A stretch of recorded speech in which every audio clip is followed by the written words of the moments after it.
If members of the mainstream media are still wondering why a growing mass of people now consider the MSM to be the fake news business, well, here's why.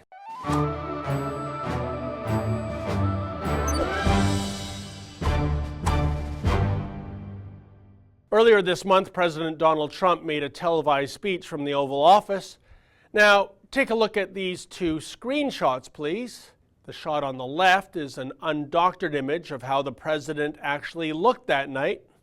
And the image on the right, which was televised on the local Seattle Fox affiliate, well, as you can see, the video makes it seem as if the president was sticking his tongue out lizard-like between sentences, and the colors have been oversaturated to make it seem as though Trump's skin and hair are orange.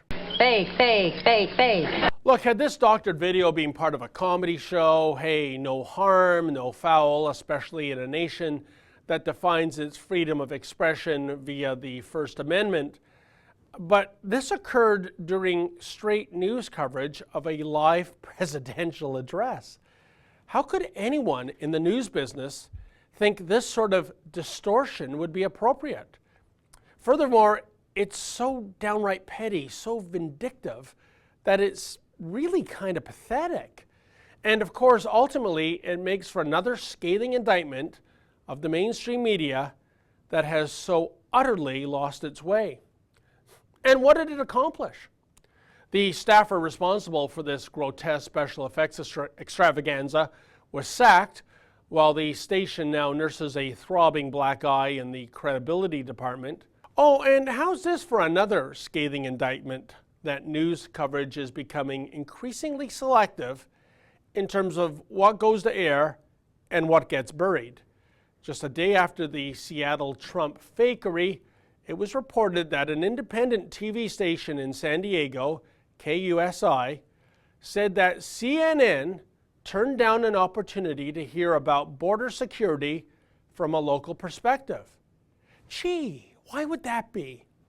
KUSI has been covering the news in the San Diego area since 1982, but the TV station recently aired a series of reports indicating that a U.S.-Mexico border wall would actually be effective.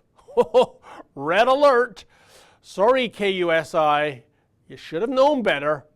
A pro-wall narrative simply isn't simpatico with the Clinton News Network, even though KUSI derived its information from actual real-life Border Patrol agents who clamped down on illegal aliens 24/7. Oh, but hey, come on. What do they know, right? My prognosis as we head into the election year of 2020, expect the fakery and flimflammery and overt bias to intensify as the media party goes all out in its unofficial mission statement of course correcting the so-called fluke of 2016. These days, it has become abundantly apparent that journalism is far less about news gathering and reporting, and it's far more about dispensing an ideological bias in an attempt to influence public opinion via propaganda. But here's the good news, folks. Much to the chagrin of the likes of CNN and MSNBC, etc., an increasing number of people just ain't buying what they're selling. For the Rebel.media, I'm David the Menzoid Menzies. Hey folks, the Rebel has a new app. Please download that app and take the Rebel with you wherever you go.